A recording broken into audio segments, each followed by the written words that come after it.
Hello and welcome back to another episode of the Cosmic Force. Tonight, we talk War of the Bounty Hunter release, and we do a deep dive into the man himself, Darth Vader, and his long history in comics. But first, let me go around the room and let me introduce all of my hosts with me tonight. And I will start where I always do with Emma. Emma, how are we doing tonight?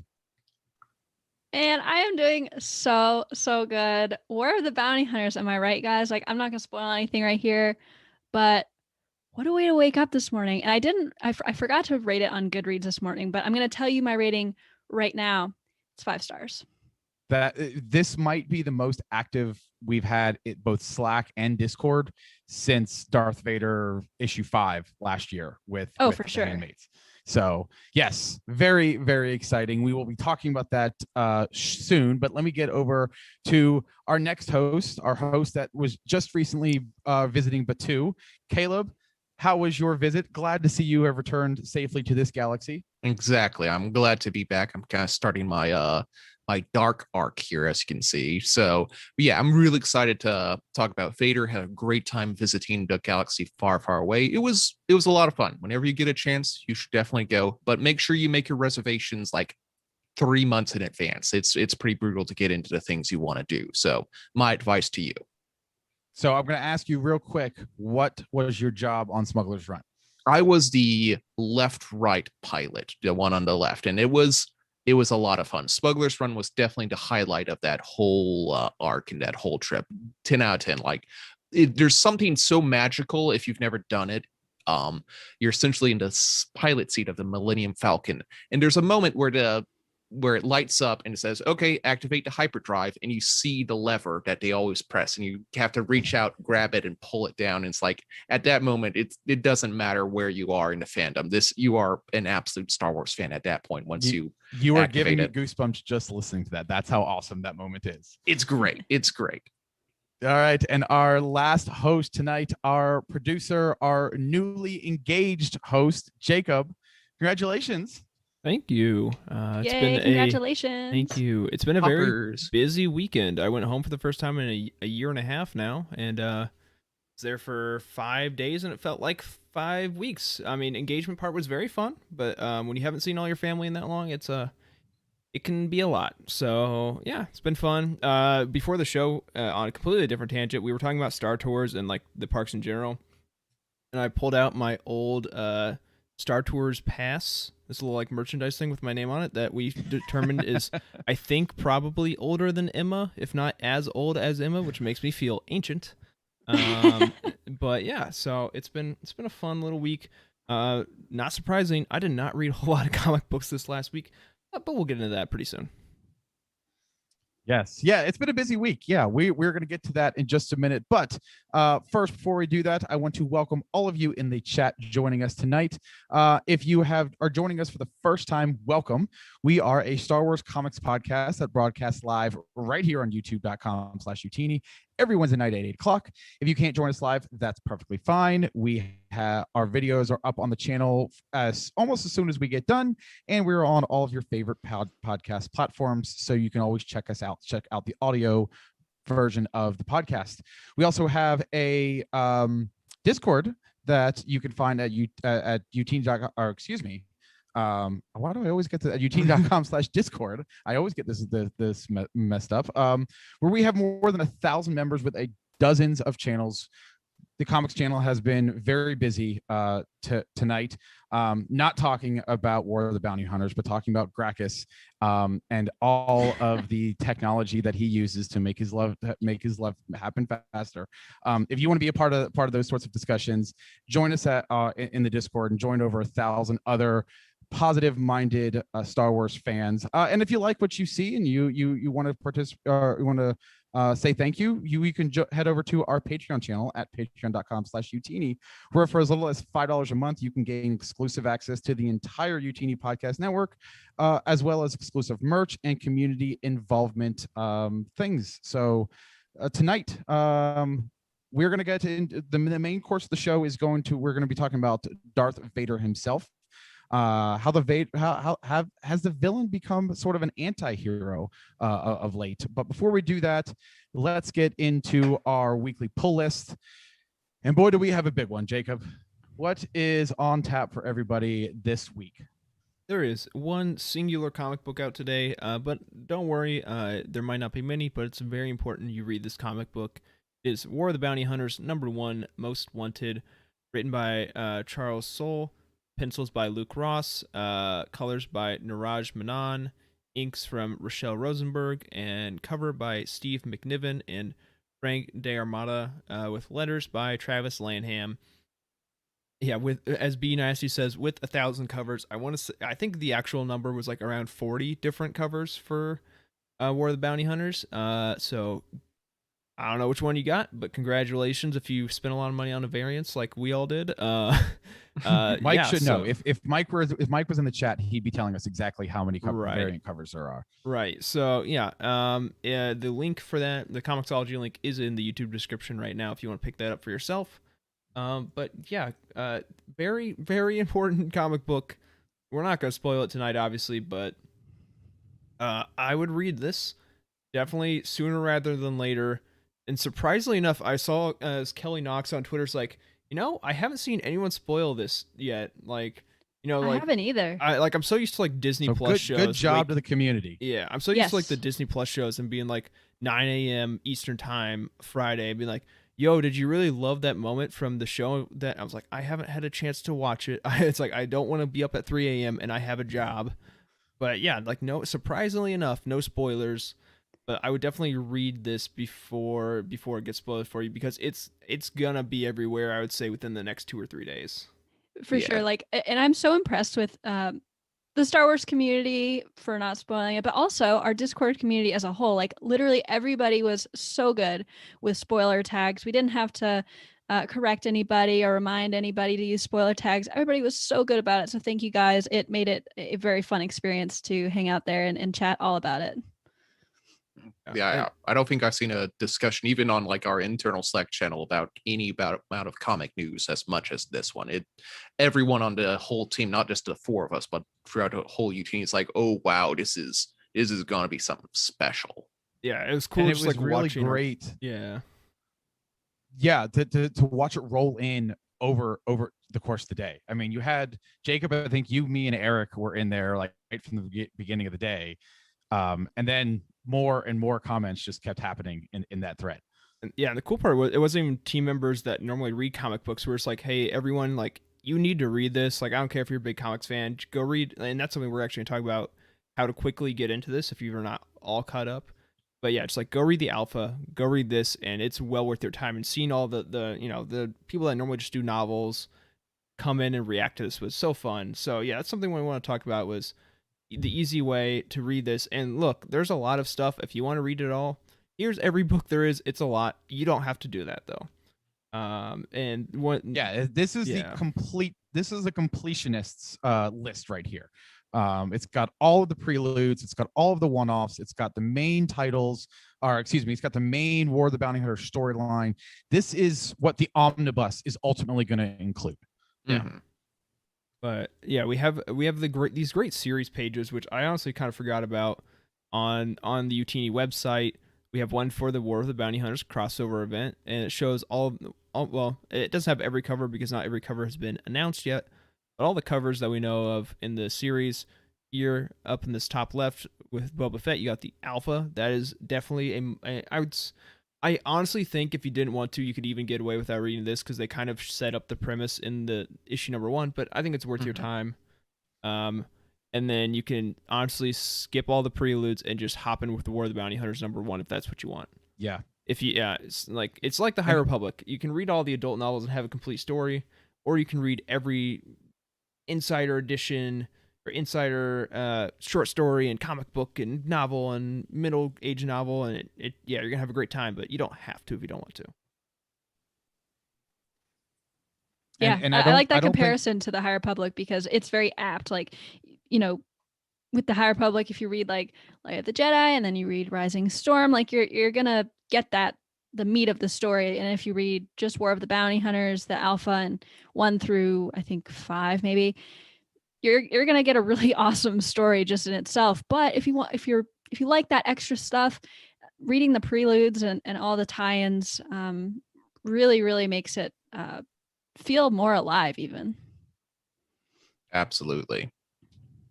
Yeah, And I think this is we're a comics podcast, so we're obviously going to encourage you to read comics, but I do want to take a 1 minute to really be serious about what happened in this comic. If you read the books, if you enjoy the greater Star Wars universe, I highly encourage you to at least pick this issue up. We're not going to spoil it tonight, but there is some EU changing events. I don't think I'm being too much of a hype person when I say that there are some EU changing events that have occurred in this issue that if you like the way that the rest of the EU has expanded, that you are going to want to pick this up, because this is going to be a real moment in time that is really going to change things moving forward. Yeah, I think this is probably the biggest like must-read comic book since maybe Rise of Kylo Ren. Like, I mean, as far as like trying to expand the story, like obviously we're going to tell you to read Dark Lord of the Sith. We'll tell you to read all these other great books, but for something I think that's like quintessential and like really important to the overall like story of Star Wars, I think this is shaping up to be that. Yes, I think this is going to be like the biggest like crossover event of Star Wars history. So it'll be very tough to top what they're going for with this one. Yeah, for sure. Tyler's not leading you down a wrong path. He's not trying to hype it up just for the sake of hyping it up. Like, all of that is 100% true. And I think once you read it, you just have this feeling like this is huge. This is like galaxy changing, and it's just huge. Like, I don't even know how to describe it, honestly. It's just so exciting. Like, I hope that you can hear in our voices how like happy we are with what happened, and just how exciting it is. It's just pure joy from reading it, for sure. Yes, and I think our last word is, when you do get around to reading it, be as kind as the rest of the community has been, and make sure you tag it. If you come to our Discord and you about it, make sure you tag it. Make sure that you are nice to everybody and let everybody really experience this moment, because it's a really cool moment. But that's all we're going to talk about it for this week. I'm sure there will be more to come in the weeks in the future. But we're going to go ahead and we're going to switch over now to what we are loving this week. And my pick of the week, for my art of the week, actually is from, very fittingly, Darth Vader #1. This is the 2015 edition. Art by Salvador Larroca. The colorist was Edgar Delgado, and of course, this is the version that was written by Karen Gillian. I just loved this.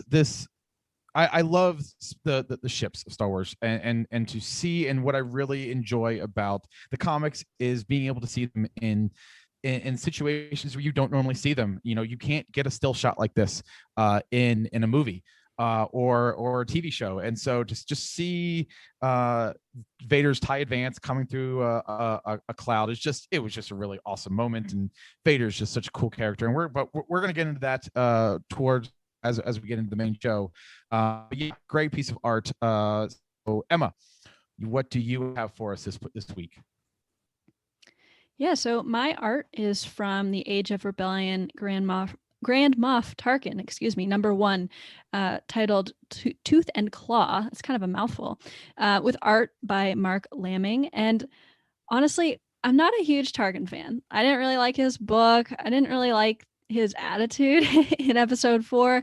However, this issue kind of made me like him more, and it made me see him like, okay, this dude can throw a punch. Like, wow, he can really get like down and dirty when it comes to sort of inspiring his people, I suppose. And I mean, in this art right here, he looks so like athletic and buff. And when I think of Tarkin, I don't think of him like that.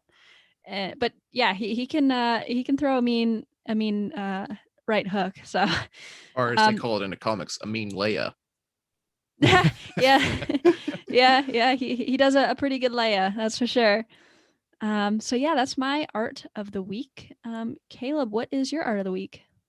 What is my art of the week? Oh yes, I was reading. This one comes from Shadows of the Empire. I think this is from issue 1.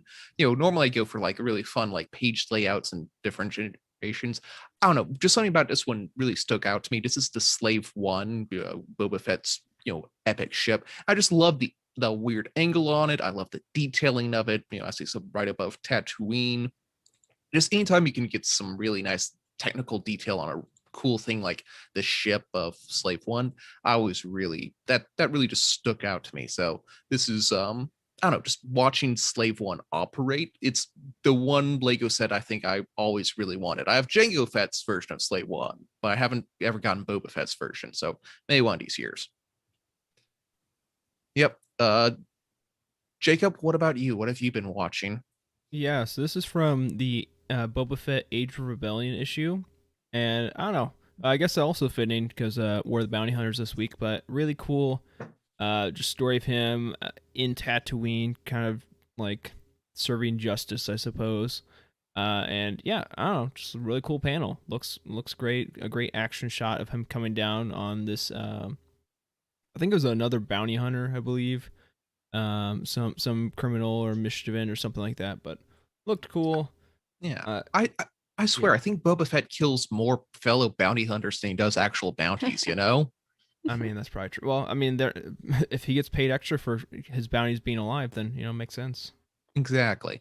And then we have now the community art of the week, right? And this one comes from our very own Blind Fates. I don't think he's in the chat today, but this comes from the original Star Wars run, issue number 49. And kind of similar to mine, it's just a really fun shot of a Y-wing, and it really has that old like late 70s, early 80s sort of art style with like these sharp, vibrant colors and like these weird detailing and aesthetics. I don't know, and just the font of The Last Jedi there at the bottom. It's such a wild sort of Space Arabian Nights sort of thing going. It was just a really fun shot, and we went back and forth a little bit, but I think we decided on this one just because of how different and wild it looks. So thank you, Blind Fates. Reach out to us and we'll get you that comics code. And if you want to be featured on next week's episode, be sure to hit us up on our Discord, on our Twitter, or just directly tweet at us on any of our personal handles, and we'll do our best to get you featured. Yeah, I love that art right there. We never really get anything from the much older comics. It's usually recent canon stuff or kind of later legend stuff. So it was really cool to see that submission. Thank you, Blind Fates. Yeah, that's what won it over for me too. Was I think he called out the metal text of the heavy metal text of The Last Jedi. Yeah, that was a great submission. Really appreciate the deep dive into the vault there. So now we're going to talk about what we're reading, and I think that everybody is. This is probably going to be a short segment because I think we're all reading the same thing, and that's for the Bounty Hunters. I mean, I've got my versions here. I've got all three of my variant covers. I've got the main one there. And then, of course, I've got one of the alternate variants there. And then my favorite, because June is Pride Month, we've got our girl, Dr. Afra, right there on the cover as well there. So make sure you pick yours up. We can't speak enough as to how awesome that book is. And that's pretty much all I've been reading from a comics perspective. I've been reading a couple of novels, finishing a couple of novels, and doing some research on some future content. But that's it for me on reading. Emma, what are you reading other than War of the Bounty Hunters? I can't believe you just showed us the wraparound cover and only showed the front, first of all. Oh, yeah. Sorry. So we'll do that. Well, I'll show the full cover there. Oh wow! There it is. Yeah. It's got. I apologize for not giving you the full that full look there. Even though it's half of it was missing, I feel like we were missing 75% of that whole artwork. Yeah, like a majority of the story that whole art piece was telling. Yeah. So I have been reading Shadows of the Empire for an upcoming crossover that we talked about last time. I've read major crossover. So I've read both the comics arcs, I guess, and I've also started the book. I'm about 55 pages or so into that. It's an interesting experience, and I won't share any of my thoughts on it until the crossover. And of course, I read War of the Bounty Hunters. That goes without saying. So yeah, that's what I've been reading this week. Caleb, how about you? I've been gearing up for this episode. So of course, War of the Bounty Hunters, just to keep that trend alive. But I've also been going back through some miscellaneous Vader series, like Vader's Quest from '99, and the more recent Dark Visions. Just a lot of like little miscellaneous things to, whet my appetite for tonight's episode and make sure I got all my talking points in order. So, nothing too crazy there, just keeping my feet wet, as it were. Jacob, what about you? Yeah, so like I said earlier, I did very little reading this week. When I went home, I brought Alphabet Squadron, which I had started back in February, and I felt ambitious, so I also brought Shadowfall, and I then proceeded to read a single chapter of Alphabet Squadron. So I definitely did not need to pack both those books. But I finally caught up with the Insider short stories. I hadn't read either of Kevin Scott's past 2 stories, so I caught up on those. So I'm now back to having read every piece of released High Republic content so far. So trying to keep on top of that. And speaking of High Republic, I did finally get my Mike Mayhew number 5 variant with Stellan Geos. I thought it looked great. This is my first Mayhew variant, so I was excited to pick that up as well. Man, that is so, oh my god, it's gorgeous. And I thought I was done picking up variants, but then I just bought another one today. So we always say we're done collecting things, and then that's never true. I could say that I'm done buying Funkos or I'm done buying Black Series. That'll never happen. It just won't. So stop telling yourself that. Yeah, Emma, the Black Series is on you this time, because I had said no to Rex, and then you went ahead and told everybody, hey, by the way, this Rex is really popular, you should pick it up. You're welcome. Okay. I like to enable, doing my part. We are a community of enablers, if we are nothing else, in the Utini. So all right, we are going to take a quick break to take a look at our awesome merch, and then we are going to come back and talk Darth Vader. So we'll be right back.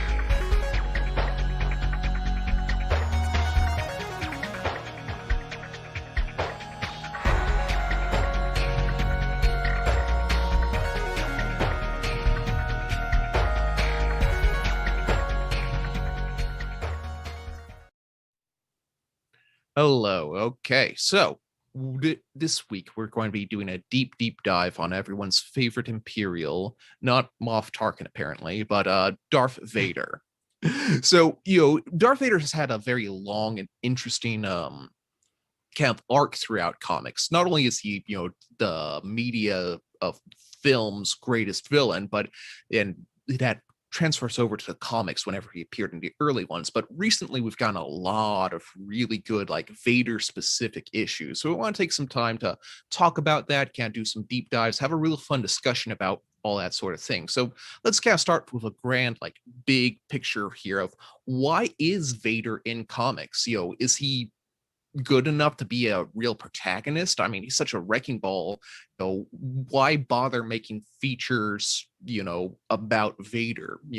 What about you, Crew? Why do you think Vader should be a star of comics? I guess go ahead. Okay, yeah. So for me, when I was thinking about this question, it all comes down to what do we have time to see of him in the movies in terms of his inner emotions, his inner struggles. We never get to see any of that in the films or even in any TV shows that he appears in. And the comics are the perfect place to do that. And somehow, even though comics is a very visual medium, it's like, and Vader has no facial expressions, obviously, yet you can still very much gather what Vader is feeling and thinking and going through. And he makes such an emotional sort of journey in his mind. From the outset, how he presents himself, he's mean and menacing, but really on the inside, he's struggling. And he's struggling with the pull to the light and sort of his relationship with the Emperor and his feelings about Luke and all of that. So we get to see him struggling here when in the movies, he, up until the end, I guess, of episode 6, we kind of see him as this like unbreakable, unstoppable villain. And in the comics, he's not. And I think that's what makes him very interesting. Yeah, I think something else. Yeah, I remember a comment that I believe George Lucas made when we were in the prequel era. And he basically kind of said that this is, it's called the Skywalker Saga for a reason. And those first 6 movies, it really wasn't about Luke but Anakin and as B Nasty I think said in the chat, the man within the man, within the man. I mean, there's a lot of conflict in this character, and it's really a fascinating story. Yeah, absolutely. But, as they like to say in some mediums, less is more. And, I feel like with this mass amount of, as I said, Darth Vader comics in the last 5 years, we've gotten no less than 4 like specific series about him. Like, is less more? Do we feel like we're kind of cheapening Vader the more we get to see him? Is he as scary now as he was when 14 minutes of screen time he got in the first movie? I don't think it's cheapening per se. Like, I definitely think we need more of him. Just everyone is always scared of him in the movies, but seeing what he's been doing in the past 15 years of the timeline shows why he's such a menacing figure and why everyone is afraid of him. It's like thinking of I mentioned, I think it was my art of the week last week, was Dark Visions number 2 or 4, the one where the dude flies the ship through the space slug. That was like number 2. Yeah, there's a reason that people are going to these lengths to try and get away from him. How he's a monster of a man or a machine or whatever. And I think it's building, Star Wars is modern mythology in a way. I think it's building on the mythology of Darth Vader and his stories and his quests throughout the galaxy. I think it's a story worth telling. And as long as we're getting good stories, I don't think it cheapens Darth Vader. I think, if you throw in, throw in Charles Soule's Darth Vader, much as we love to talk about that, I don't think that's going to take away from the Darth Vader you saw in 1977. Right. Yeah, I agree with that. Like it's I personally find an emotionally unstable Vader, which is what we see in the comics, more scary than the like stoic, no emotions, no feelings, just a wrecking ball Vader. So, I think that, I want to see even more Vader. And I never thought I'd ever say that, honestly. I mean, I had all of these Vader comics waiting for me because I just put them off to the side. I was like, what could they do with Darth Vader? Boy, was I wrong. And like, they use him in such good ways to propel a story, but also I feel like I learn more about him after each time I read something with him in it. So that's always really great to see, I think. Nice. So another thing is, Vader is kind of capitalized. He's the villain, like the capital V villain. Do we like, we've been doing anti-hero stories for a long time and villain stories.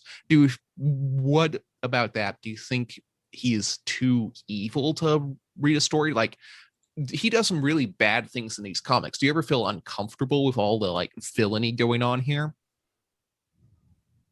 I feel more uncomfortable with how he's treated by Palpatine than with anything that he actually does himself. And maybe that's just because I know I've been with this character with Vader for however many years he's been around, but that's saying something when arguably the greatest villain in all of movie history, and I feel sorry for how he's being treated by and manipulated by somebody. That's saying something about a character and how the stories are being written. That's true. And it's also kind of a good sort of counter, because we also have this mainline Star Wars series with Luke and Han and Leia, and let's face it, they're all goody two shoes. They all do the good thing and save the day and are heroic all the time. So it's kind of a nice change of pace, change of like flavor almost to see Darth Vader come in and just destroy like primitive tribe after kingdom, just leaving just nothing in his wake. Yeah, going back to what Tyler said about the Emperor, I think it's very similar to how the original trilogy came out, because you watch episode 4 and he's like, Darth Vader is the baddest dude ever and nothing could be worse than that. And then you watch Empire Strikes Back, it's like, whoa, there's a dude that Darth Vader answers to, and like a guy that's evil and worse than Darth Vader, and that's the Emperor. And seeing that, that personified in this comic books it's pretty great. And it kind of reminds me of like a cycle of abuse kind of type story where Emperor Palpatine is awful to Vader and strengthens him in the dark side, and then Vader's awful to literally everyone else in the galaxy that's not named Luke Skywalker, but even then he's still sometimes pretty awful to Luke Skywalker. So yeah, I think it's a pretty interesting relationship that we see a lot more of. It adds weight, I think, to the throne room scene in the end of Return of the Jedi, seeing the interactions between those two. Exactly. Yeah. For not to cheapen anything, but it's an abusive relationship, and Darth Vader just can't seem to get out of it. Yeah, and I feel like that relationship almost makes him more evil. Like he's in such pain. It's like Anakin is in there somewhere, and he's dying to get out. So that pain is forcing him to do evil things. And then on top of that, his, like you said, Caleb, frankly, abusive relationship between him and the Emperor also makes him do horrible things, because if he doesn't do these horrible things, then things with the Emperor are just going to get worse. And so I feel like that sort of adds on to his villainy and almost gives it like not an excuse, because it's still like horrible, the things he does, but it gives it a reasoning. And I think that's helpful to know the reasoning behind that. Exactly. I mean, it's almost like this weird sort of thing where we see him try and struggle so hard to stay alive and keep living despite all the terrible things that are thrown at him, even though it might be easier for him to almost give up, but he always powers through and survives these things just so he can suffer more. Yeah, exactly. Yep. So another little debate topic I put down here is we're talking about Darth Vader as a protagonist. It's not something we see him do too much, but like in the series, he is the right hand of the Emperor. He is in charge of the entire galaxy.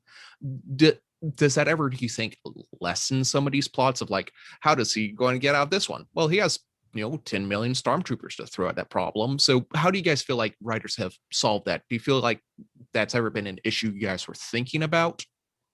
Honestly, no, because I feel like his relationship with the Emperor is so unstable that the Emperor could just pull the plug on those resources at any moment. And he has in the recent 2020 series. I remember like he was kind of out on his own, and the Emperor even sent someone to challenge him, Ochi Bestoon, and so I don't ever feel like he has too much on his side.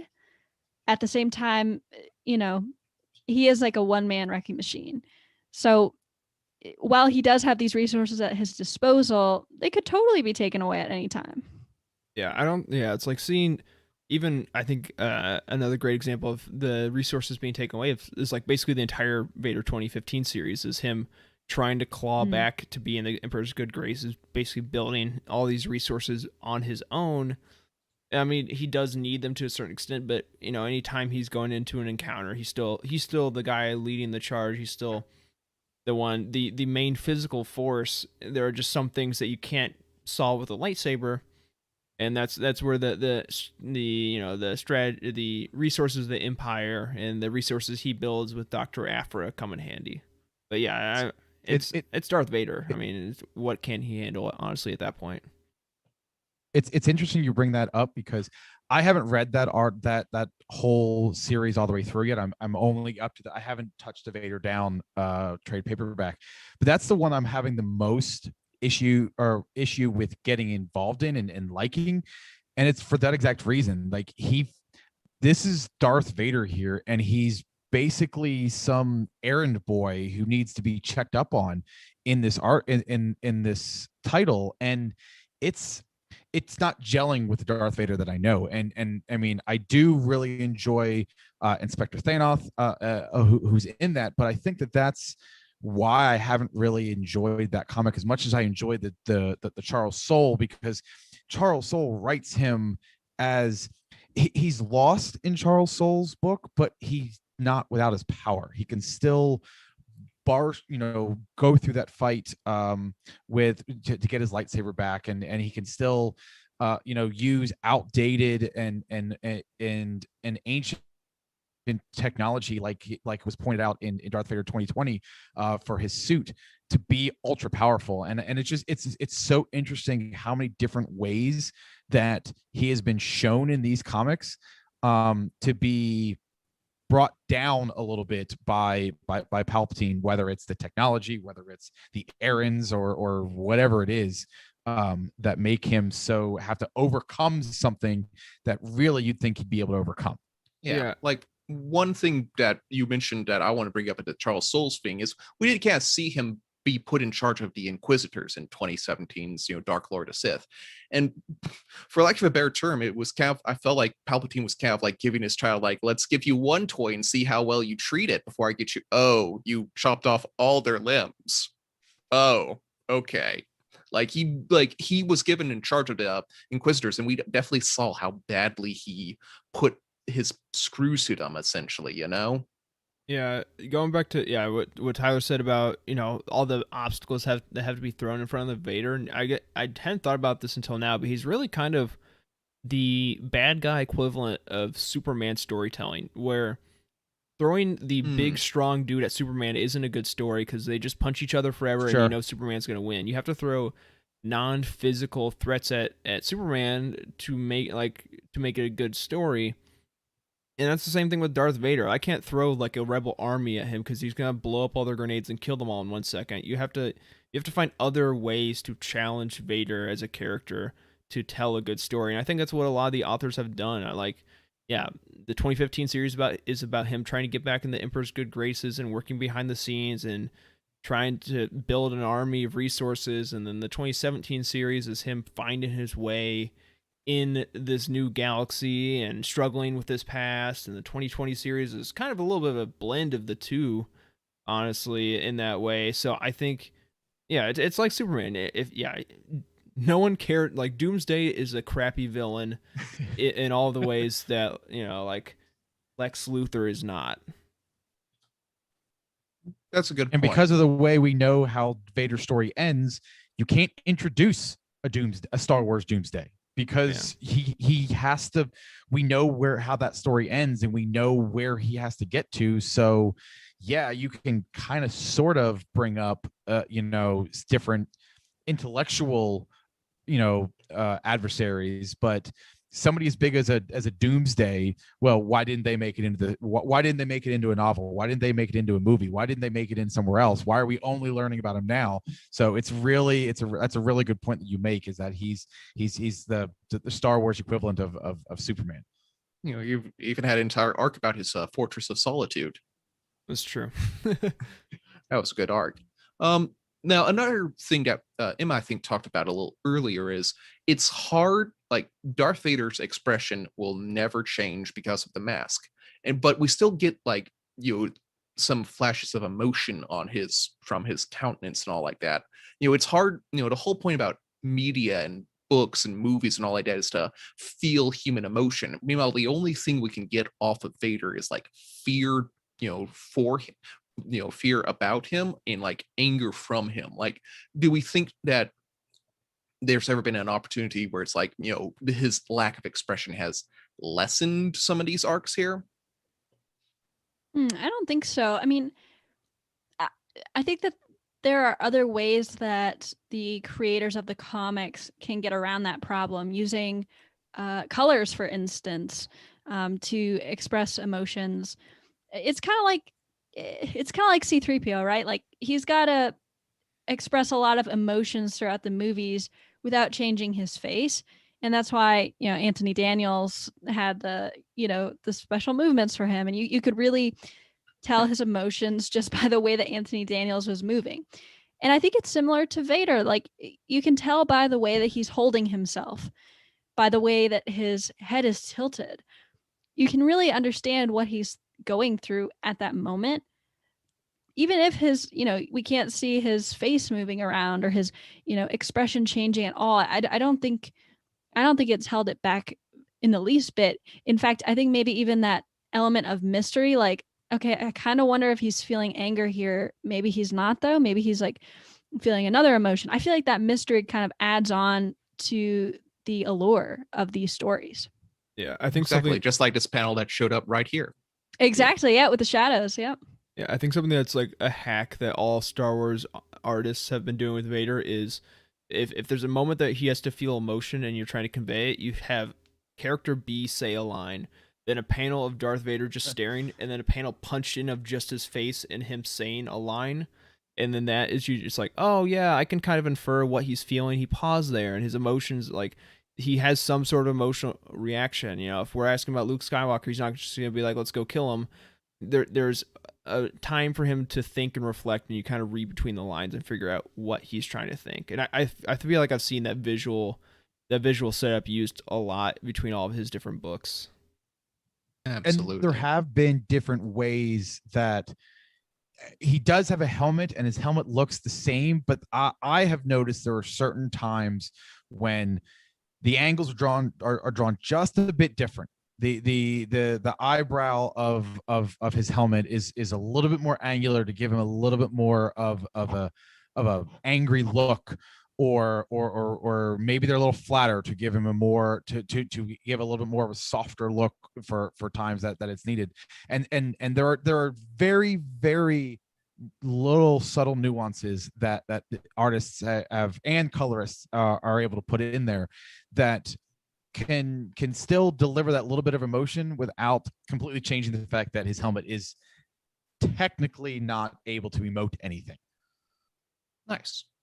Now, to move on to a new subject, something that we related to there, you talked about how we have Darth Vader says something and then our cash off him, then we go to like the B character. And that's one thing that's very consistent throughout all these Darth Vader arcs is he has some sort of B character, some sort of sidekick. And that's, a classic sort of writing trope because Darth Vader is a practically silent protagonist. We will not see if he was alone in a scene and no one else had bounced off of him. We'd have no idea what's going on 9 times out of 10. So we need someone else to kind of guide along and talk out loud and talk about the plot essentially. And he's had a lot of those, and because they tend to die very, very quickly. So what are some of our favorite characters from the arcs, excluding Dr. Aphra? We can't do that. She was the best, but gotta move on. What about some of the other ones there? Yeah, I mean, you give us a great list to pick from. I'm gonna go Z67. I think he's witty. It's the droid from the 27 or 2020 issue, I believe, the beginning of it. He sucked. I hated him. Oh, he was the worst. Oh wow. He was the worst. I thought he was the like worst. Wisecracking and funny and like a bit morose, like kind of like a bit of a toned down like 000 or HK-47 in a way. And I like I like the droids that you don't have to take too seriously. Like C-3PO can be a little bit of a drag for me sometimes. I know he's supposed to be the butt of the joke, but it doesn't always land for me. I like droids that are a little just more directly ridiculous at times. So I found him fun. I thought Zed almost ruined that arc for me personally. I thought it was terrible. Strong opinion over there. Really? Yes. Really? Yeah. Emma, do you have a pick yet? B Nasty's on Jacob's side. He says he loved him. He had no fear of Vader over there in the chat. True. But that's because he's a droid, and droid lies are cheap. So my pick is Inspector Thanoth, and the reason why is because he is just such an opposite of Vader. Like Vader is dark and broody, and Inspector Thanoth, he's kind of like proper. He's like the human version of C-3PO in my mind, like how I read him.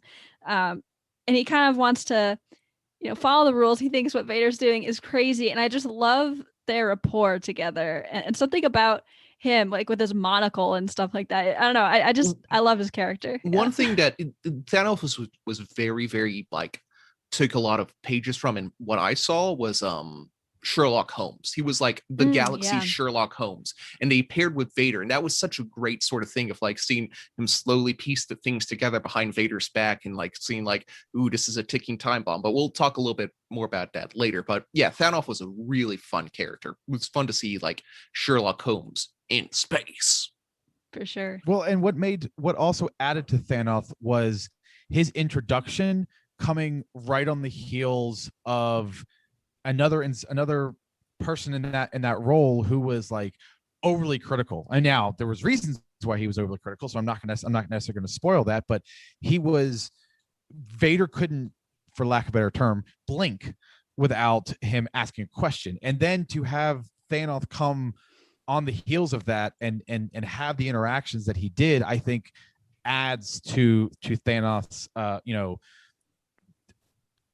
complimenting of Vader's personality in that story.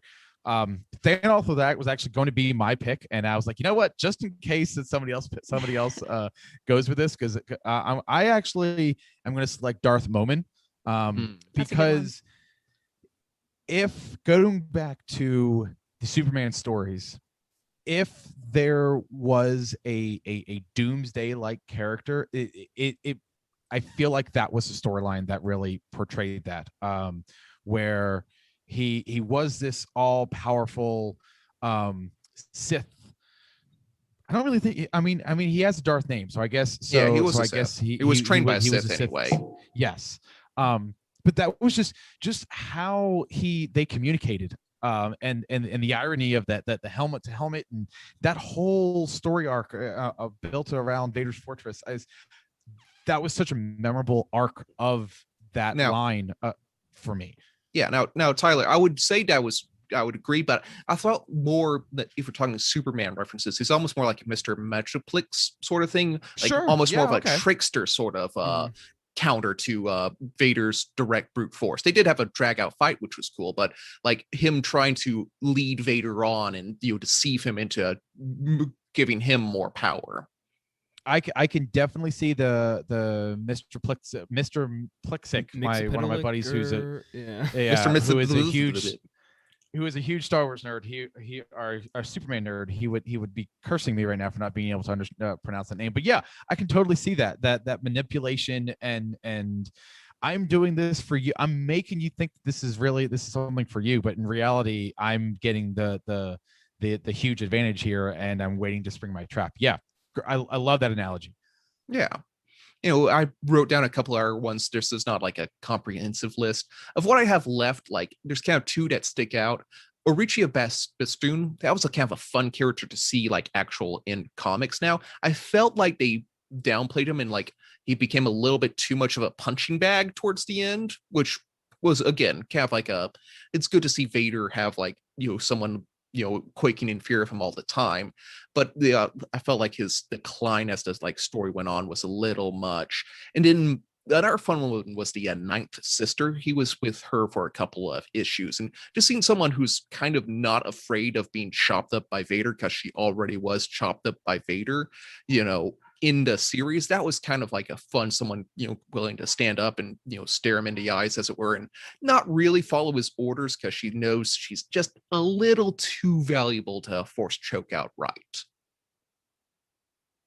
So those would be my picks. I think would be the ninth sister.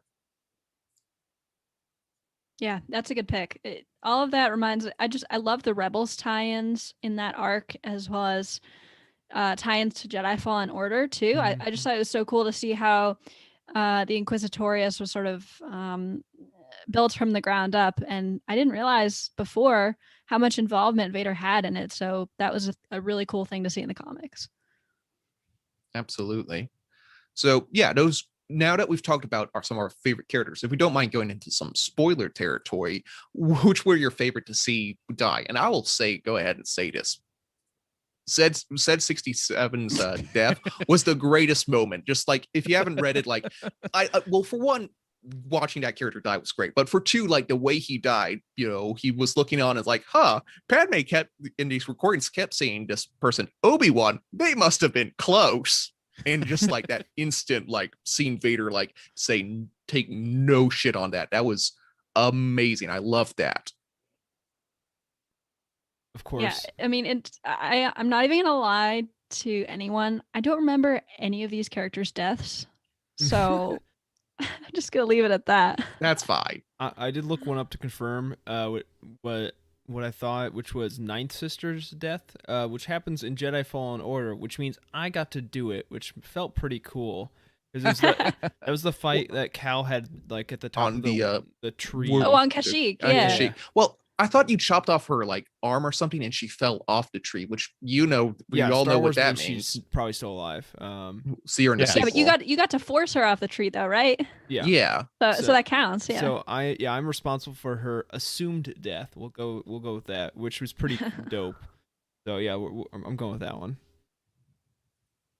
I'm sticking with my man Darth moment because, like I said,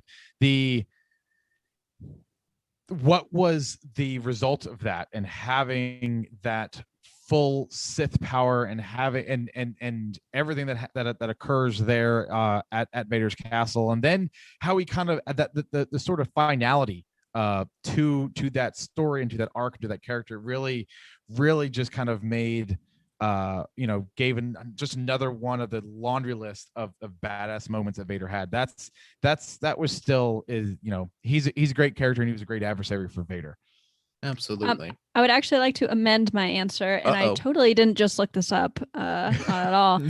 I remember that Thanos' death was a little jarring, and now that I've looked it up, it all came back to me. So Thanos was the one that told Vader where to find Dr. Aphra, and because Darth Vader wanted nobody to know about his association with Dr. Aphra, he just killed him. And I think the tragic thing is, like, Thanos was like, yeah, I understand exactly why you're doing this, and I kind of agree, so this sucks. Yeah. I can't believe and that's what I love about his smart. character. Like he just accepts it. He doesn't even care. Like, he's like, yeah, no, I'd probably do the same if I were you. Now, speaking of kind of jump boarding off of this one, I know we're kind of moving around a little quickly, but that is one thing that's kind of interesting, and we touched on a little bit. What is Darth Vader within the Empire? And we know he's the Dark Lord of the Sith, the Emperor's right hand, but it seems like everywhere he goes, like, everyone's like, no one seems to consider him a superior officer. They just seem to be like, this is like the district manager, and he will fire you just for like looking at him wrong, sort of thing. It's like he's the head of the Empire, but he's not a part of it. Wouldn't you agree? I would. 100%. He's above everybody else, kind of. Like, it reminds me of that clip from Battlefront 2 where, like, the Inferno Squad sort of lands on Endor, and they're like, we didn't ask for special forces or whatever, and they come in all like, confident in their abilities and stuff. And that's what it kind of reminds me of. Like, Vader is above everybody else except for the Emperor. But at the same time, nobody kind of recognizes his authority until he gets all threatening. Or knows what he does, exactly. There's a lot of mystery surrounding him. Yeah, nobody knows, and everybody's terrified of him. But at the same time, it's like nobody sees him as their commanding officer. Like, you would think that this guy who could choke you through a Zoom call, you'd want to be a little scared of, And you'd want to listen to what he says. Yeah. And he's almost like a counter to the Grand Moff Tarkin. Like, I feel like Tarkin is the sort of leader that the Empire needed to like oversee everything and be like the central point of the pyramid. Meanwhile, Darth Vader is just this like weird satellite that's orbiting around, like, blasting things that are sticking out too much. Yeah, it's like, well, and I also find it really interesting because the front linesmen of the Imperial machine are scared of him.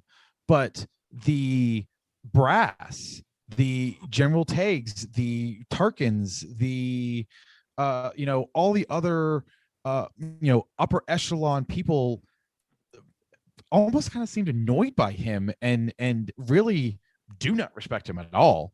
And it's a really interesting. We know how powerful he is, and we know that he just, especially with General Tag, you'd think that he'd be able to just force choke him to death. Realize that he needs to take this guy seriously. But I don't know if it's their military, their blindness and their military, selfishness. But they all seem to not only not respect him, but revel in constantly making him seem small.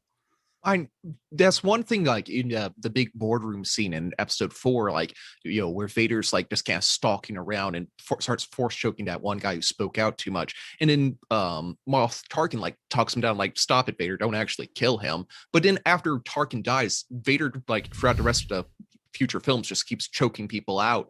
So it seems like there was almost like a limiter there, like Moff Tarkin was in there, so enough people like keeping an eye on Vader, like, don't go too far. But once that was taken out of the picture, suddenly Vader could be like, I have no consequences for my actions.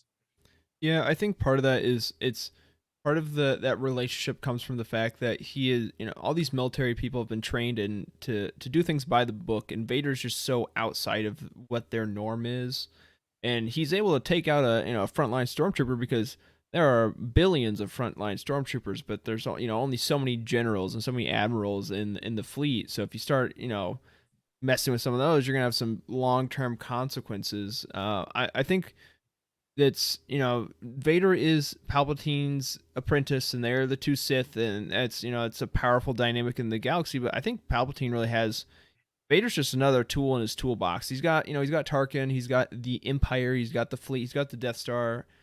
Got Thrawn, but all these are just different tools that he'll pull out one for whatever the situation calls for. Vader's not the person to keep control over the Outer Rim, but Tarkin is. And I think he's just a means to the end, honestly, for Palpatine and his visions. Yeah, I just suddenly had the thought that, if Darth Vader like had seduced Luke and together they had ruled the galaxy as father and son, that empire would not have lasted. Darth Vader is not an emperor.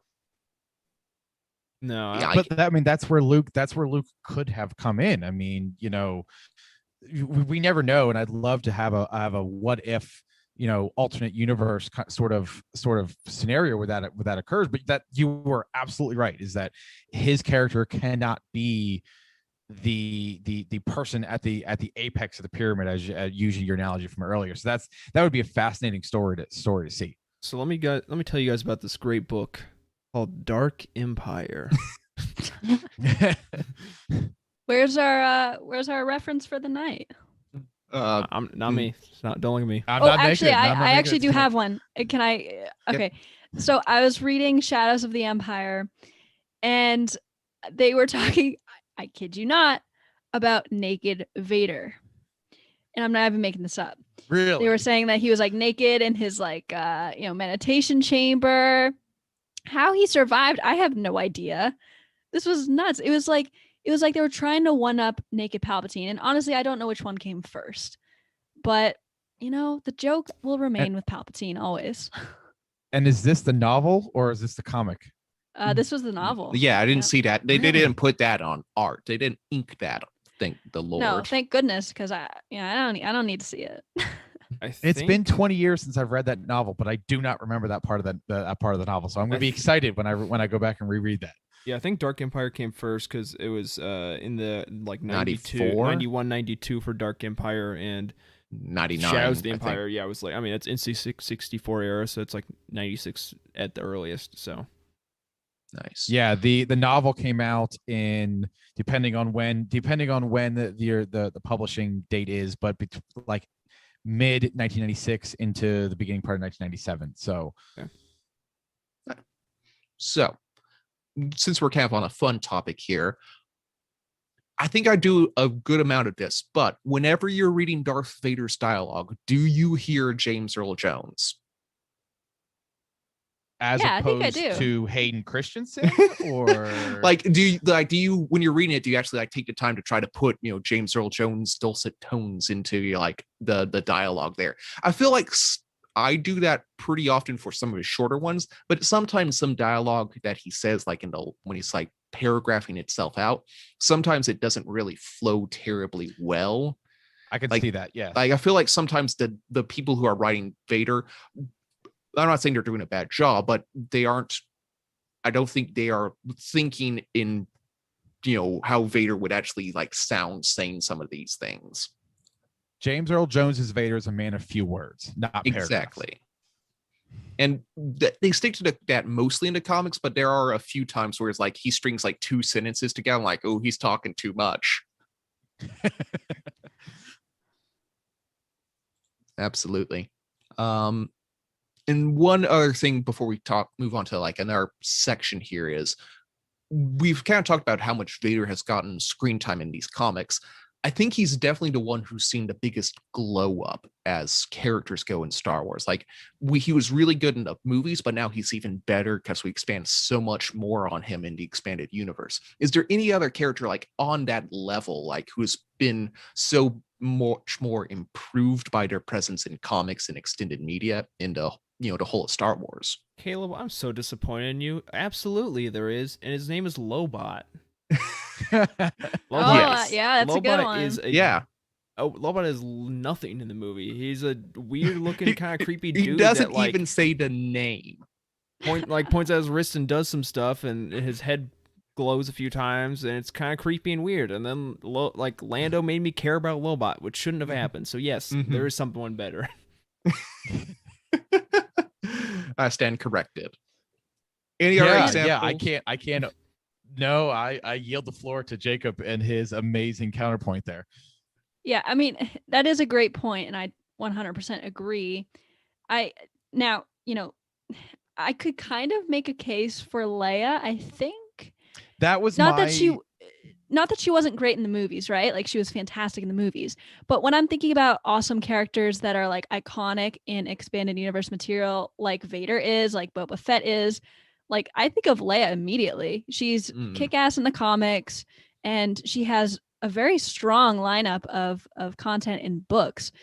So I think I could probably make a case for Leia too, but she's already had like awesome content from movies, so I don't know if that disqualifies her. Like that's why I didn't mention her, is because she already had so much great character building in and a foundation from the movies.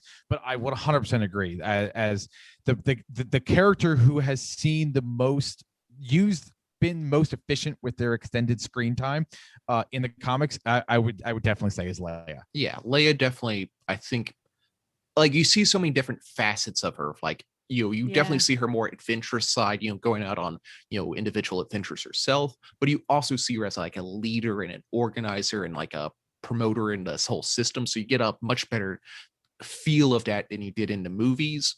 Not to get too far off topic, but it's almost like the more we see of Han Solo outside of comics, the worse and worse Han Solo gets. It's like, man, this guy's he's not really all that good at his job, is he? Yeah, you definitely see how clumsy Han is in the comics for sure. All right.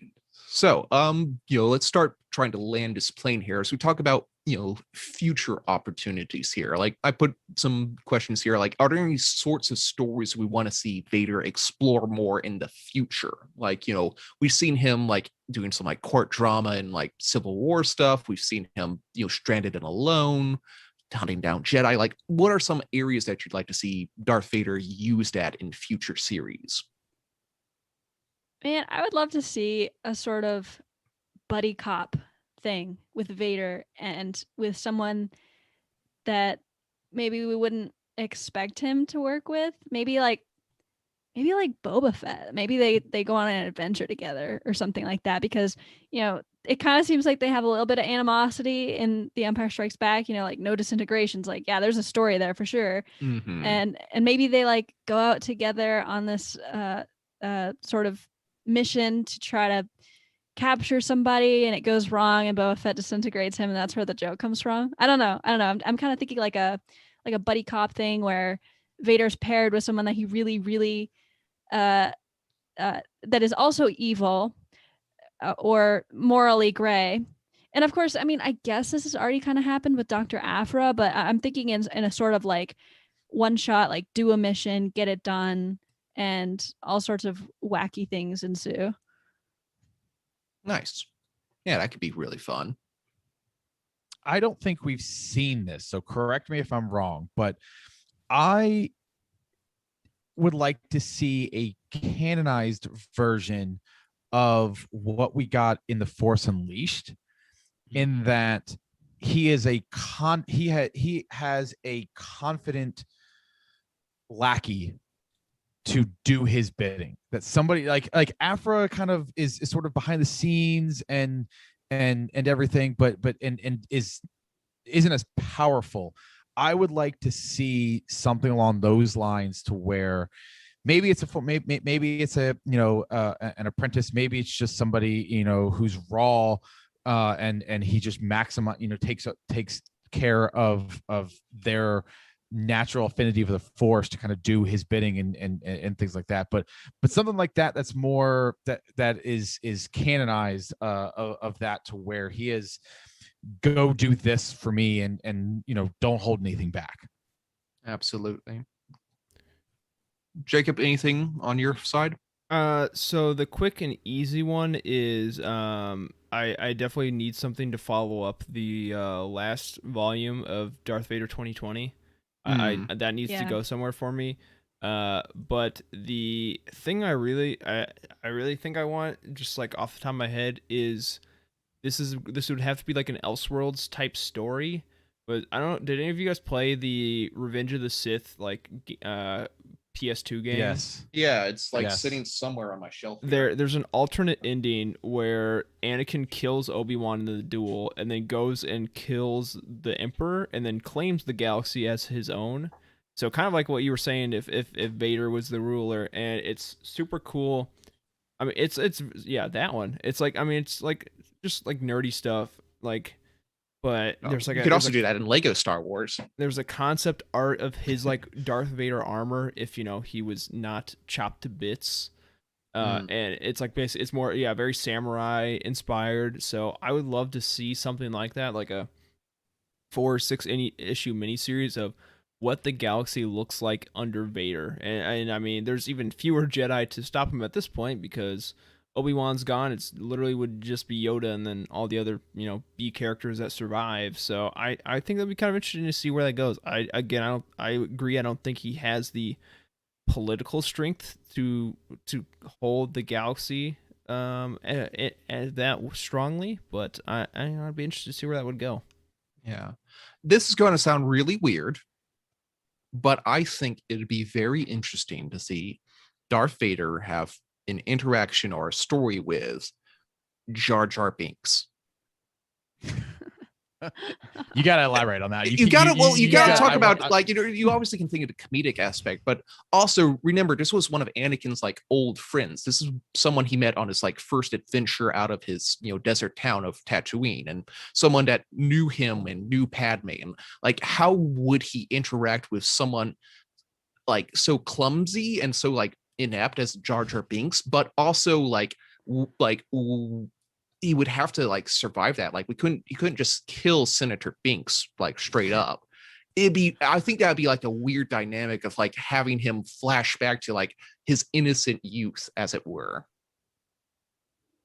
Yeah. So you want a whole title around that, or do you want a title that focuses on Jar Jar and then like runs into Darth Vader for like an issue or two? Why not? We should have a Jar Jar mainline series. What's the worst that could happen there? Oh boy, I think I'd have to delete Twitter. Yeah, there's some interesting ideas flowing back and forth here. I could definitely get on board with like, a little side trip to see Jar Jar, for sure. Like, because Vader would have zero patience for him. But then again, I wonder if that would bring out, sometimes we see when Vader like see something from his past, it kind of brings out like some emotions in him and like a sort of soft spot in a way. I wonder if Jar Jar would have that same effect. Exactly. This was like one of his dear friends growing up, and like he didn't outright murder all the Amidalians in 2020. So right. Like maybe he would find like some form of like weird humor of being around Jar Jar again. B Nasty's in the chat and says a post Vader immortal story of him going on a treasure hunt for a way to resurrect Padme. That's you've got me intrigued there. Kind of like a hunt for the Horcrux sort of thing. Get all the things together. Because the dark side is a pathway to many abilities some would consider unnatural. I think. Go. That's a great. That's a great potential story there. I mean, you get little flavors of that in the Vader's, like the Dark Fort, whatever the Souls Vader Castle. Not the Yeah. Vader, but yeah, that Tales run from of, Vader's Castle. Yeah. no, sorry, not that, but the fourth arc of 2017, the one where Yeah, I know what you're talking about. Yeah, I Yeah, mean, the last arc with Darth Momin, yeah, Momin. Darth Morden. Somebody Eric's needs to dog. Photoshop Morden into like a hood and with a red lightsaber. Yeah, I'll post Fortress it in, Vader. I'll post it in our Discord after the show. Give me like 20 Please minutes. do. I need it. But yeah, Fortress Vader. That's what I'm looking for. Fortress Vader.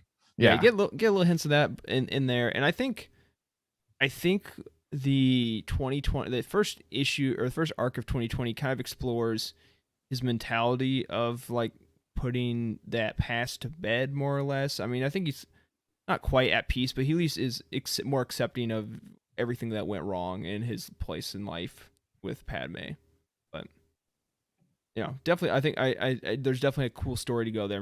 And obviously that would leave a very obvious or very easy way to bring in Dr. Aphra for that. And of course, we're never going to turn down Dr. Aphra content.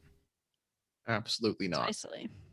All right. So I think I think what we've really, I think what we've really the main takeaway from tonight's show is, even though we've gotten as much Darth Vader as we have, there's still more that we can do, and there's still more that we want to see. So to answer the question that you asked at the beginning of the top of the conversation, Caleb, do we have too much?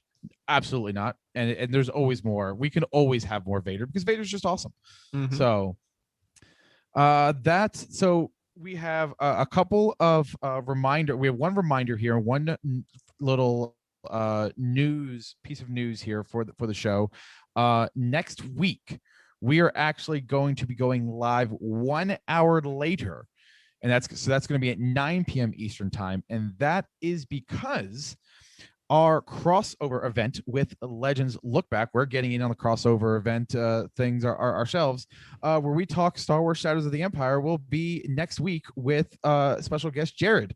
So next week, instead of an 8 p.m. show, it will be a 9 p.m. show, and we will be discussing Shadows of the Empire. Fascinating title. I'm reading more of it. I know, Emma, you talked about how much you're reading it. You're reading this it. Is how true, much of an yes. experience this has been for you. So we encourage you all, and I was gonna say, Jacob, if you could pull up, which you were already doing because you're an amazing producer, the comics so from our perspective, from the Cosmic Force perspective, the two comics that you want to read are Shadows of the Empire and Shadows of the Empire Evolution. Those are both available on Comixology and in the Marvel Unlimited app. I've checked those myself. One of them is six books. The other is 5 books. I don't remember which one is which, but it's not a huge undertaking. 11 stories or 11 books that you'll have to read if you want to be a part of the conversation next week.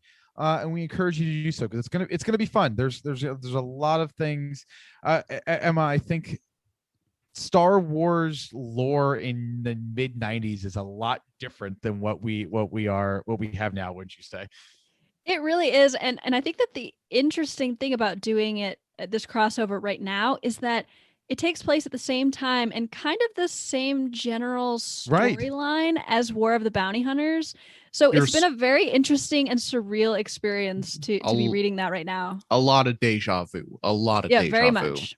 Yeah, and for sure. If you want to pick those up, the links for those are in the description. I went ahead and linked the omnibus version, which also includes like a Mara Jade miniseries if you're into that, and I have links for both Amazon and Comixology, whatever you prefer. So you can go ahead and grab those and support the show a little bit.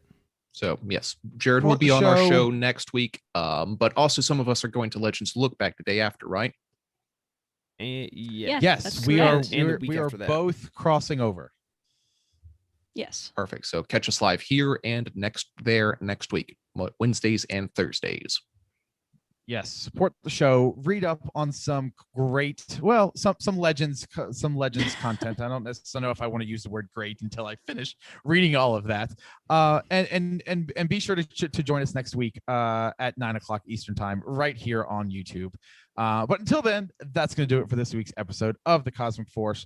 Don't forget to subscribe to the show wherever you get your podcast and right here on YouTube, so that way you can know when we are going live and when new shows drop in your podcast feeds. We go live normally every Wednesday night here at 8 p.m. on YouTube. If you like what you hear, please leave us a review on iTunes.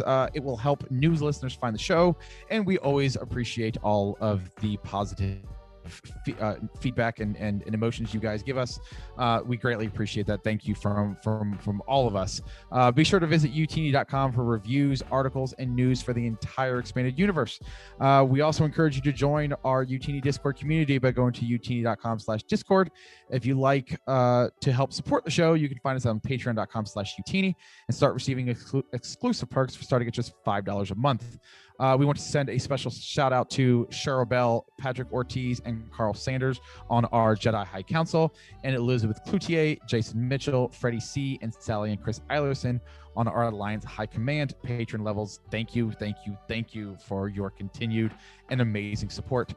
You can tweet the show at Cosmic Force Show, or each of us hosts individually. I'm at Ty Rags, Emma is at Irma Jedi 26, Caleb is at Caleb Lamanik, and Jacob is at Jacob Bosch.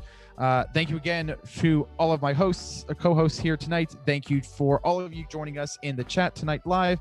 And thank you to all of you who are listening to us wherever and whenever you are listening. We truly appreciate everything that you do, and we look forward to having you join us again next week. But until then, may the Force be with you.